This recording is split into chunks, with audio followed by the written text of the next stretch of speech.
In my childhood, I was told the definition of sentence. Sentence is a group of words which has a complete meaning. Phrase and clause are also a group of words, but it does not have a complete meaning.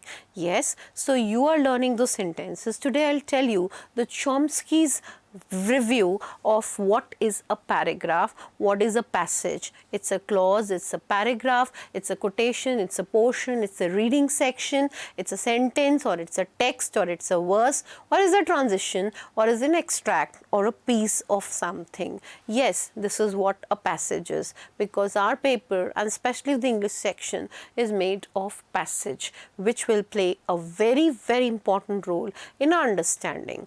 So let's, before I start with, I should take up the words and explain you how words play an important role in passage, right?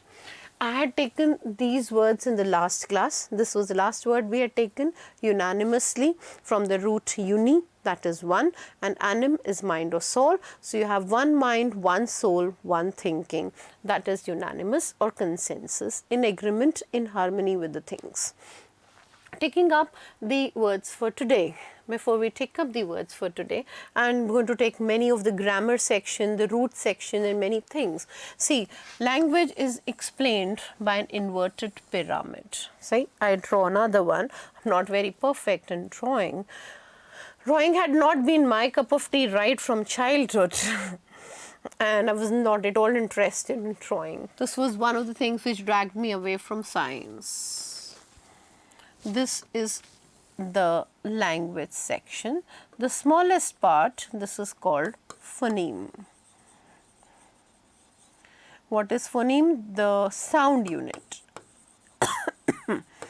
Then we have morpheme, that is word unit. Then we have sentence, a group of words. Then we have is paragraph.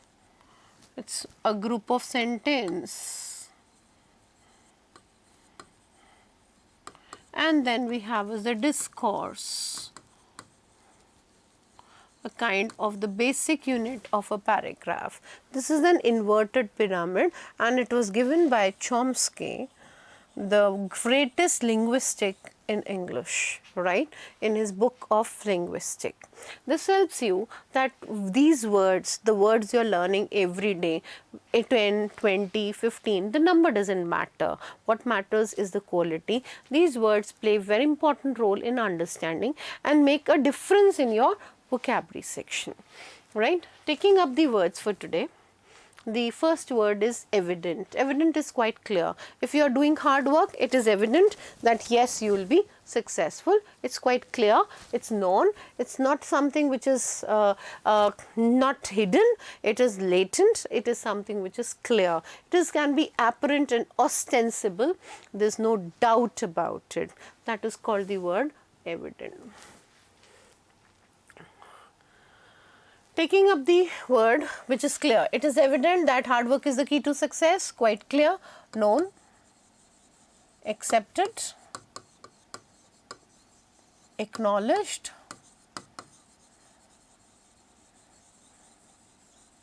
It is an acknowledged fact that one who has got a good vocabulary is surely selected, right? Evident fact. Reconvene. Reconvene is convene or cause to convene again, especially after a pause in proceedings. You make that thing happen again. That is reconvene. Tantamount. Please note, very important root. This is tantamount to. Please note the preposition.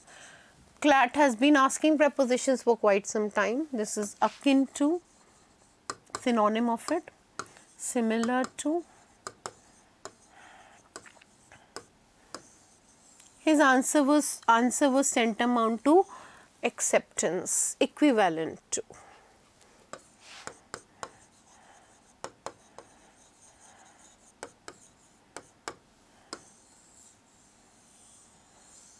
Right?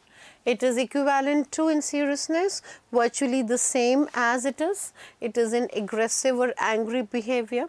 It is malicious or it is as good as or on par with, along the same line. It is in the same line.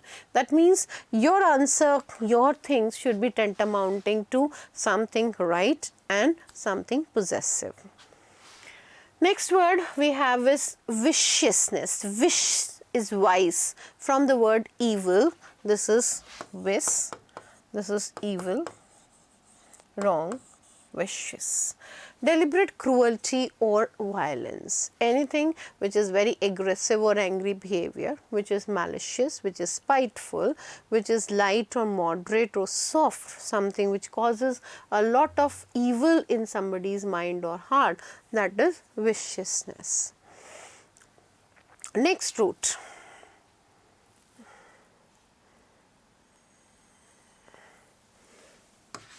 More is death. Man is mortal and God is immortal. And we have a mortuary where the dead bodies are kept, and it will be like he was in a state of mortgage, that means the death of his business and work.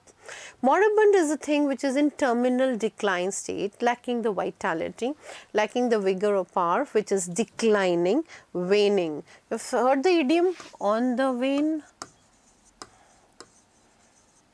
downfall, or dying state, end of something, right? It's a stagnation. It means it's not growing, it's not flourishing, it's not developing, it's hampered the growth, nothing is happening in this. This is moribund, right? Accord is in agreement to something. Concord and accord is almost the same, because you agree according to what you want the other person works. So, he is giving grants to someone in recognition to someone. Be harmonious in agreement or consistent work with someone. You agree to what the other person is saying. You tally with the other person, that is accord. The opposite would be disagree, contrast, something that you don't agree. Indelibly, oh, very important word, and I want to give you an epigram specially for this. I read this line in the famous essay Tight Corners by E.V. Lucas. This will be indelibly written with letters of fire in my heart. Something cannot be erased. Permanent, imprinted, right? It is memorable, it is unforgettable, something which cannot be removed, by a permanent marker. And this is the good and the bad days, the important days of our life are specially imprinted, indelibly written with letters of fire in our heart. Something which you can't forget, something which is forever, right? The next words for today. Infirmity. Infirmity is physical weakness. You are not strong enough to bear that thing. Edifies a system that has been established long time back, something which has been obsolete or outdated now, not in existence anymore, which has lost its time and things for the current time being, that is edifies. The system which is, yes, I could use the word obsolete or outdated, not in war, not in existence. Right? Right. Next word we have in this, that is the accountability. This is a fact or condition. You are responsible for something, you are liable for it, you are answerable for it. Please note the preposition You have to answer for your misbehavior. You're liable for the mistakes that you do. You have to expiate for your sins. You have to atone for what you do. And you have to be sorry for your wrong action. Please note the preposition for. I again make the sentence. You have to answer for your misbehavior. Means you stand as an accountable for your sins. As you are accountable for your sins. You are liable for the mistakes that you do. You have to expiate for your sins, or you atone for your sins, and you should be sorry for your sins, right? This is in NLU Jodhpur paper 2006 and 7. You find these questions coming up very often in the preposition section. See, what dates apart is not what is important. What is important is left behind, and you have to keep this in mind that this is very important from the preposition angle also. So you are answerable for your hard work because you have to give an account for it, right, to your parents. Restrain. Restrain is a measure condition that keeps someone in under control. Someone or something is totally controlled. Please note the word that we can use for it. You are confined to. You're confined to bed. You're confined to the four walls. You can't do anything. It's a self-control. It's a kind of an unemotional, dispassionate or moderate behavior. It's a self-control over oneself, that is restrain, control over oneself. It's a measure or condition that keeps something under control, keeps something in total control, that is restrain. Next word, germane, very important word. It's relevant to the subject under consideration. आप जो भी चीज़ कर रहे हैं उससे क्या करना है आपको? उसको yes, उसको related with. It is impertinent, is not related, and pertinent to. Give an example pertinent to the case, CLAT 12, 15, 16 paper.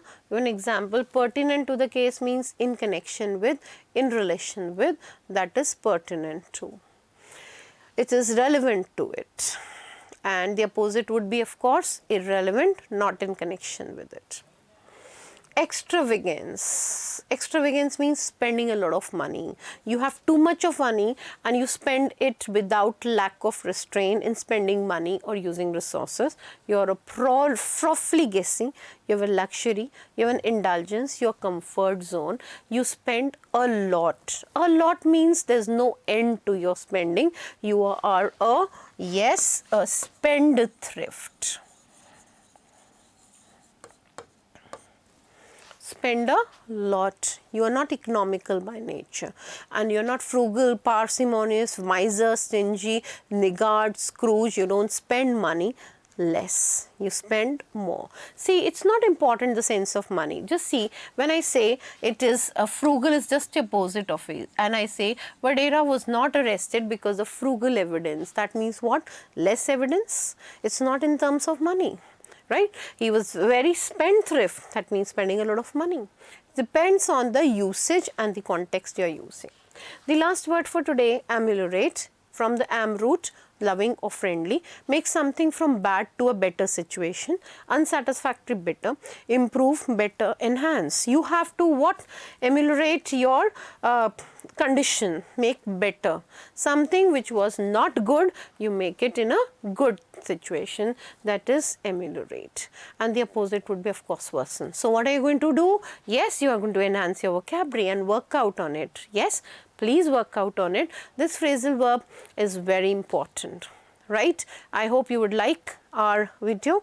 Please do like it because we are looking forward to your response for it.